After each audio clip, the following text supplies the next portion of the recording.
ဒေါက်တာတုံးဆိုတာမာဗယ်ရဲ့တမိုင်းတစ်လျှောက်မှာအမိုင်းဆုံးတဲ့လူကြိုက်အများဆုံးဗီဇိန်ဒါမှမဟုတ် anti villain တွေကတယောက်ဖြစ်ပါတယ်။ဒေါက်တာတုံးက Mr. Fantastic Reed Richards ကိုတော့ရှင်းလို့ရတဲ့အထိစမှတ်ဖြစ်သလို Magic ဘိုင်းမှာလည်း Doctor Strange ကိုတော့ကြော်ပြီးတော့ Sorcerer Supreme ဖြစ်လာတဲ့အထိကို Magic ဘိုင်းနဲ့ကြွကျင်ပါတယ်။နောက်ပြီးတော့ T-Train ဖန်တီးနိုင်တဲ့အစွမ်းမှာလည်း Tony Stark ထက်ပိုပြီးတော့ကျွမ်းကျင်ပြီးဆရာကြပါတယ်။ဒါပေမဲ့သူဖန်တီးထားတဲ့ Dawn Ball Time Machine နဲ့သူစူးစမ်းခင်းစမြအရာအလုံးရဲ့နောက်ွယ်မှာလိုသိမ့်မသိတဲ့နာကျင်မှုတစ်ခုလည်းရှိပါတယ်။ဒီနေ့ဗီဒီယိုမှာဒေါက်တာတုံးကဘာကြောင့်အခုမြင်နေရတဲ့ဒေါက်တာတုံးဖြစ်လာရလဲဆိုတဲ့အကြောင်းရင်းနဲ့ Veda Fan တို့ရဲ့ origin အသေးစိတ်ကိုပြောပြပါမယ်။ဒေါက်တာတုံးက Avenger ဒုံးဆေးအတွက် main villain ဆိုပေမဲ့ဒေါက်တာတုံးရဲ့ origin ကတော့ဒုံးဆေးမှာပါမှာမဟုတ်ဘူးလို့သိရပါတယ်။အဲဒါကြောင့် Avenger ဒုံးဆေးမလာခင်ဒုံးဆေးအတွက်အရေးပါပြီးတော့တည်တဲ့အချက်တွေကိုအပတ်တိုင်းဗီဒီယိုတစ်ပုဒ်စီတင်ပေးပါမယ်။ Okay ဒါဆိုရင်တော့ဒေါက်တာတုံးရဲ့ origin ကိုဆက်ပါမယ်။အရာအလုံးက Liberia လို့ခေါ်တဲ့နိုင်ငံကနေစတင်ပါတယ်။ဒီနိုင်ငံမှာ Gypsy တို့ခေါ်တဲ့လူမျိုးစုတစ်ခုရှိပြီးတော့သူတို့တွေကအမြင်နဲ့ဖိနှိပ်ခံရတာဖြစ်တဲ့အတွက်တနေရာတိုင်းမှာမနေနိုင်မင်းနဲ့အမြင်နဲ့ရွှေ့ပြောင်းပြီးနေထိုင်ကြပါတယ်။ဒါဗီဒီယိုကိုအုပ်ချုပ်တဲ့ဘီရင်ကလည်းအာနာရှင်ဆန်ရုံးမရဲဆက်ပြီးတော့ပြည်သူတွေကိုအကြမ်းဖက်အုပ်ချုပ်တဲ့သူတယောက်ဖြစ်ပါတယ်။ဒီလိုမျိုးမတရားအနိုင်ကျင့်ခံရတာကိုမခံနိုင်တော့တဲ့မျိုးသမီးတယောက်ရှိလာပါတယ်။သူ့နာမည်က Cynthia Van တို့မှာသူမကသူ့ရဲ့လူမျိုးတွေကိုကာကွယ်ဖို့အတွက်ဓာတ်ကားကိုစားပြီးတော့လေးလာလိုက်စားခဲ့ပါတယ်။သူမကဖီတာမွေးလာတဲ့အထိမော်ပညာကိုဆက်ပြီးလေ့လာနေခဲ့ပါတယ်။ဒါတော့ပြောပြချက်အရတော့သူမရဲ့အမေကမော်ပညာနဲ့ပတ်သက်လေသူမရဲ့ထိတွေ့မှုကပေါ်ပြီးအေးဆက်လာလေပဲလို့ပြောဦးပါတယ်။နောက်ဆုံးမှာသူမကနတ်ဆိုး Mephisto နဲ့အပေးယူတစ်ခုလုပ်ခဲ့ပါတယ်။အဲ့ဒါကဘယင်းရဲ့တက်တွေကိုပြန်လိုက်ခဲ့ဖို့အတွက်တညတာစွာရယူခြင်းဖြစ်ပါတယ်။ဒီလိုနဲ့အဲ့ဒီညမှာသူမကအဆောက်နဲ့အများကြီးကိုတက်ဖြတ်နိုင်ခဲ့ပေမဲ့နေထွက်လာတဲ့အချိန်မှာအစွမ်းမရှိတော့တာကြောင့်သူမကရဲမက်တွေလက်ချက်နဲ့ပဲအသက်ခံလိုက်ရပါတယ်။ဒါတော့အမေက Mephisto နဲ့အပေးယူလုပ်ထားတာဖြစ်တဲ့အတွက်သူမရဲ့ဝိညာဉ်ကငရဲပြည်ကိုပဲရောက်သွားပါတယ်။ဒီလိုနဲ့အသက်၄နှစ်ရွယ်ဖီတာကအမည်မရှိတဲ့တင်းချိုင်းကိုတစ်ခုမှသူ့အမေကိုမြှောက်နိုင်ခဲ့ရတာကိုကြည့်ခဲ့ရပါတယ်။ဒီလိုနဲ့ကြံခဲ့တဲ့ GC တွေကလည်းဒေါ်နဲ့သူ့အဖေကိုအုပ်စုတွေကနေမောင်းထုတ်ဖို့အတွက်ကြိုးစားကြပါတယ်။အဲ့တော့ဖီတာကတနေ့မှသူအင်အားကြီးလာရင်ပြန်လည်စားရှိမယ်လို့ချွင်းချောက်ခဲ့ရကြောင်းသူတို့တွေကအုပ်စုထဲမှာဆက်ပြီးတော့နေထိုင်ခွင့်ပေးခဲ့ပါတယ်။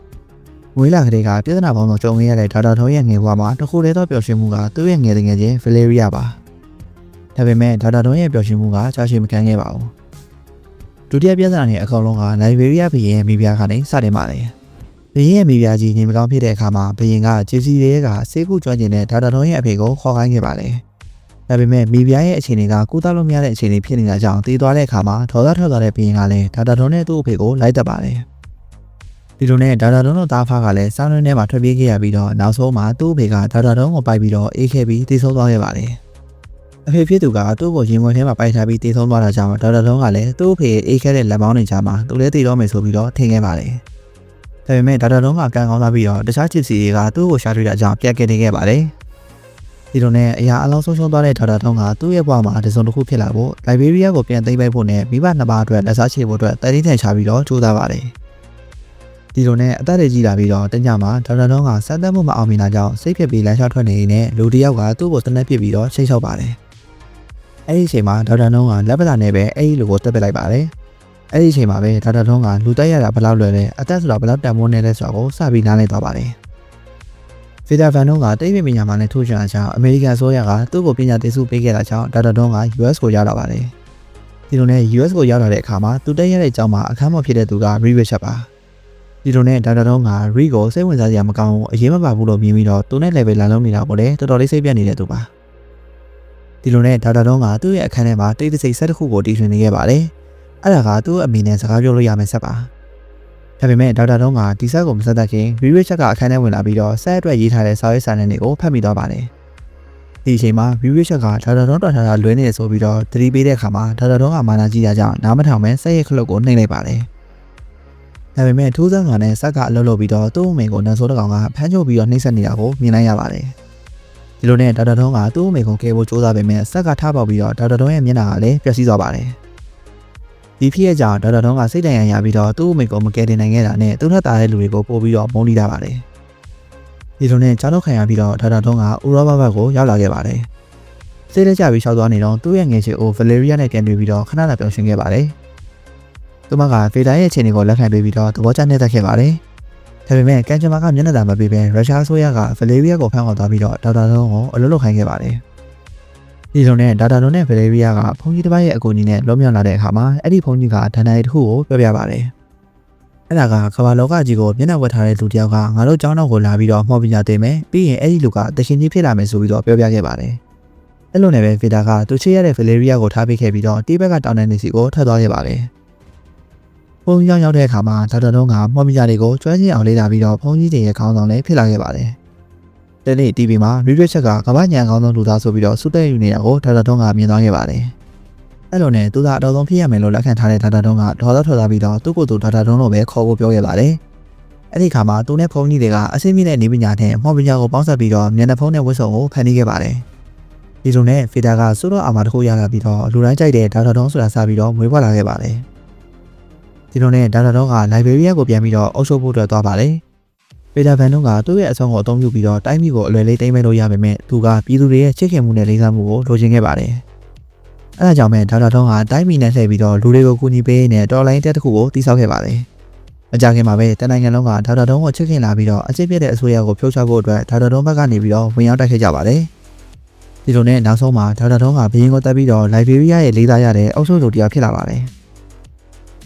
ကဲဒါဆိုရင်ဒေါက်တာတော်အမြဲဖြစ်ရှိနေတဲ့သူ့အမေကိုကဲတဲ့အပိုင်းကိုဆက်ပါမယ်ဒေါက်တာတော်ဒေါက်တာစရိတ်နဲ့တခြားမော်ဆရာတွေကဆိုဆာဆပရင်းနေရာအတွက်တန်းရပါတယ်။ပြန်ပွဲရဲ့စီးမင်းရာပထမနေရာဆိုဆာဆပရင်းဖြစ်လာတဲ့သူကဒုတိယသူရဲ့စံနာတစ်ခုကိုခေစီးပေးရမှာပါ။ဒီလိုနဲ့ဒေါ်နဲ့စရိတ်တို့ကနောက်ဆုံးပြိုင်ပွဲထိရလာကြပါတယ်။ဒါပေမဲ့ final ပြိုင်ပွဲမှာဒေါက်တာတော်ကသူ့ရဲ့အစွမ်းကိုမသုံးဘဲထိန်းသိမ်းခဲ့ပါတယ်။အဲဒါကြောင့်ပဲဒေါက်တာစရိတ်ကဆိုဆာဆပရင်းဖြစ်လာခဲ့ပါတယ်။ဒီလိုနဲ့စရိတ်ကဒေါ်ရဲ့စံနာတစ်ခုကိုခေစီးပေးရတော့မှာပါ။ဒေါက်တာစရိတ်ကအစားပိုင်းမှာဗီလင်တရက်ကိုမကူညီချင်ပေမဲ့အစည်းအဝေးဖြစ်နေတဲ့အတွက်လိုက်လုပ်ပေးရပါတယ်။ဒီခေတ်တော့ဒေါက်တာတော်ကသူ့ကိုယ်တိုင်ကဲဖို့အချိန်ချင်းကြိုးစားခဲ့ပြီးတော့မက်ဖစ်စတိုနဲ့တိုက်ပွဲမှာအမြင်နဲ့တည်ရပဲကြာနေခဲ့တာပါဒီလိုနဲ့ဒေါက်တာစရိတ်ကဘာလို့အစားတွေကအကူအညီမတောင်းလဲလို့မေးတဲ့အခါမှာဒေါက်တာတော်ကရိုးရှင်းပါတယ်ဒုံးဆိုတဲ့ကောင်ကဘယ်သူစီမှာအကူအညီတောင်းခံနေမရှိဘူးဆိုပြီးတော့ပြန်ပြောပါတယ်ဒီလိုနဲ့ဒေါက်တာစရိတ်နဲ့ဒေါက်တာတော်တို့ငဲပြီးကိုသွားတဲ့အခါမှာနန်ဆိုမက်ဖစ်စတိုနဲ့တွေ့ပါတယ်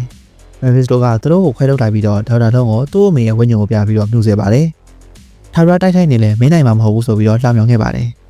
မက်ဖစ်စတိုကဒုံးကိုစထရင်းကိုတစ္ဆာဖောက်မယ်ဆိုရင်မင်းအမေကိုလှုပ်ပေးမယ်ဆိုပြီးတော့ကန့်လန့်ခဲ့ပါတယ်ဒီလိုနဲ့ဒေါက်တာဒုံးကလည်းဒေါက်တာစထရင်းကိုဖမ်းပြီးတော့မက်ဖစ်စတိုကိုပေးလိုက်တဲ့အခါမှာသူ့အမေကလည်းလွတ်မြောက်သွားပါတယ်ဒီလိုနဲ့ဒေါက်တာဒုံးအမေကသတိရလာတဲ့အခါမှာဒေါက်တာဒုံးကဝမ်းသာပြီးတော့ငိုးပါတယ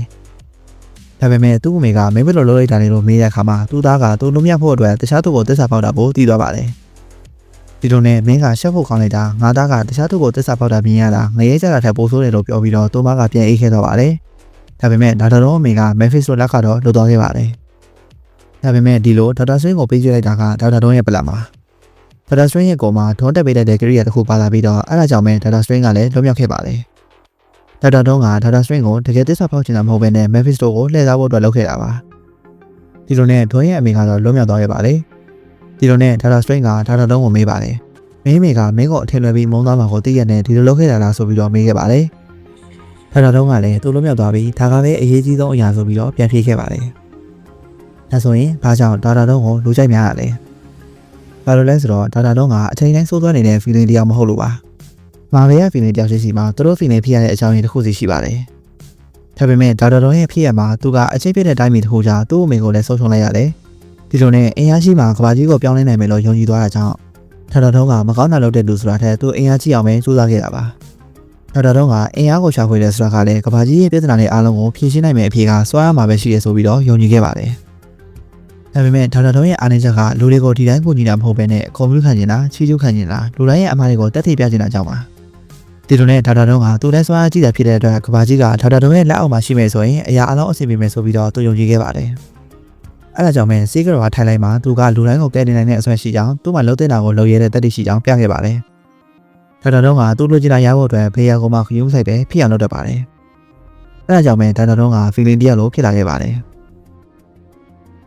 ဇလန်တစ်ခုမှာဒေါက်တာတော်ကအရာအလုံးပြည့်စုံတဲ့ universe ကိုရှာတွေ့သွားပါတယ်အဲ့ဒီကဘာမှာသူ့မျက်နှာနဲ့ကောင်းမှုပြီးတော့အချစ်စစ်နဲ့တွေ့ပြီးတော့ကလေးနှစ်ယောက်နဲ့ပျော်ရွှင်နေတဲ့ဒေါက်တာတော်ကိုတွေ့ရပါတယ်ဒီလိုနဲ့ကျွန်တော်တို့ရဲ့ထွန်းကအဲ့ဒီကဘာကပျော်ရွှင်နေတဲ့ထွန်းကိုမင်းဘယ်လိုလုပ်လိုက်တာလဲလို့မေးတဲ့အခါမှာပျော်ရွှင်နေတဲ့ထွန်းကပြန်ပြောပြပါတယ်ဒီຢာတွေအားလုံးကငါဟာကျိုးပေးနေစုတယောက်ဖြစ်ကြောင်းဝန်ခံလိုက်တာကနေစတင်ပါတယ်ငါကအတော်ဆုံးမဟုတ်ဘူးငါရဲ့မာနာကြောင့်သာငါမပြောင်းလဲနိုင်ဘူးဆိုတာကိုဝန်ခံလိုက်မှရမယ်ဆိုပြီးတော့ပြောခဲ့ပါတယ်နောက်ပြီးတော့ library ကိုကောင်းမွန်အောင်လုပ်တာကလည်းချူချူခံကျင်လို့လုပ်တယ်ဆိုတော့ကိုဝန်ခံလိုက်ပါတယ် နောက်ပြီးတော့သူကဒိုးတက်အောင်မြင်မှုအတွက် revision လိုမျိုးနဲ့ပူးပေါင်းရမယ်ဆိုပြီးတော့ပြောခဲ့ပါတယ်ဒီလိုနဲ့ကျွန်တော်တို့ဒေါက်တာထုံးကအဲ့ဒီပြောရှင်တဲ့နီလန်ကိုတည်သွားတဲ့အခါမှာအဲ့ဒီ universe တစ်ခုလုံးကိုဖောက်ခွဲပြီးတော့ဖျက်ဆီးလိုက်ပါတယ်အကြောင်းရင်းလားဘယ် universe ကဒေါက်တာထုံးဆိုဒီလိုမျိုးအားနည်းချက်ကိုပြသတာကိုသူလက်မခံနိုင်တဲ့ကြောင့်ပါသူကအားနည်းချက်ကိုပြပြီးတော့အရှိတရားကိုလက်ခံမဲ့အစားကိုယ့်ကိုယ်ကိုတိုးတက်အောင်ကြိုးစားမယ်ဆိုတဲ့ကောင်းမျိုးဖြစ်ပါတယ်ဒေါက်တာထုံးကသူလိုချင်တာရဖို့အတွက်ဘာမှမဆိုလိုရတဲ့သူတယောက်ဖြစ်ပြီးတော့သူလုပ်တာတွေကအမြဲတမ်းမှန်သလားဆိုရင်တော့မမှန်ပါဘူးအဲဒါကြောင့်ပဲဒေါက်တာထုံးကသူ့လက်အောက်ငယ်သားတွေအတွက်ခေါင်းဆောင်ကောင်းတယောက်ဖြစ်လာပြီးတော့တခြားသူတွေအတွက် feeling တယောက်ဖြစ်လာပါတယ်ဒီလောက်ဆိုရင်တော့ဒေါက်တာထုံးရဲ့အကြောင်းကိုစုံပြီးလို့ထင်ပါတယ်နောက်ရက်တွေမှာလည်း MCU နဲ့ပတ်သက်တဲ့အရာတွေကိုတင်ပြမှာဖြစ်တဲ့အတွက် channel ကို subscribe လုပ်ထားပေးဖို့တောင်းဆိုချင်ပါတယ်